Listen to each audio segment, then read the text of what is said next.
All right, the key in algebra is when you do something to one side, you have to do the same thing to the other side. So you're basically just solving. If I had something like x plus 3 equals 7, most of you can look at that and say, well, the answer is 4. But how do you get it algebraically? If you start with the easy stuff, then when you get to the harder stuff, you'll see you'll just do the same steps. Well, I want to isolate x, meaning I want to get it all by itself. I could do that if I could get rid of a plus 3 by subtracting 3, because that would get x all by itself. But as I said at the beginning, when you do something to one side in algebra, you must do it to the other side. And then I get my answer. Of course, I could check by plugging that in and seeing that the answer is 4. So when the problems get, a little bit more difficult, more steps, do one step at a time. If I have a problem that looks like this, well, let's isolate the x. I always work with the x last. So the first thing I'm going to do is I'm going to add 7 to both sides and bring my 8x down. Of course, that cancels. That's 56. And now when I'm multiplying, when you see a number next to a variable, that means multiplication.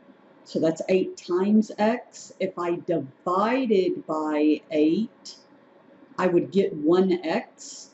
You divide on one side, you better divide on the other side. So x equals 7. All right, and once again, you could take the time and plug that in here. 8 times 7 is 56. 56 minus 7, you get 49.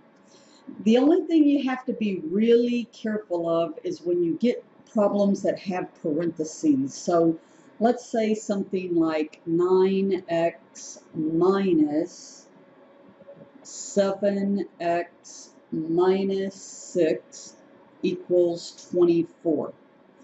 Typically, you want to combine like terms, meaning get the terms that look alike on the same side. But the first thing you want to do is you want to distribute this negative sign to everything inside the parentheses. That's kind of like saying there's a -1 outside and multiply everything in the parentheses by -1 to get rid of the parentheses. So positive 7x becomes negative 7x. -1 times a -6, a negative times a negative is a positive.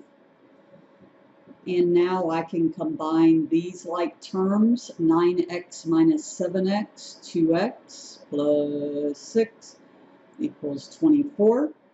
I could now move the 6 to the other side by subtracting 6 on both sides. So I get 2x equals 18. And then finally, my last step, I can divide both sides by 2 and get my final answer, x equals 9, which once again, you should take the time to go back all the way up here to your original problem, plug in 9, where you see an x, 7 times 9, that's a multiplication, minus 6, and see, does that equal 24? Well, I see 81 minus 63 minus 6. I see 81, oops, messed that up, 81, and probably doesn't matter if you keep the parentheses right now, okay? But let's just, for sake of making sure we know what we're doing, and so 57, and I do believe, I believe 81 minus 57 does equal 24.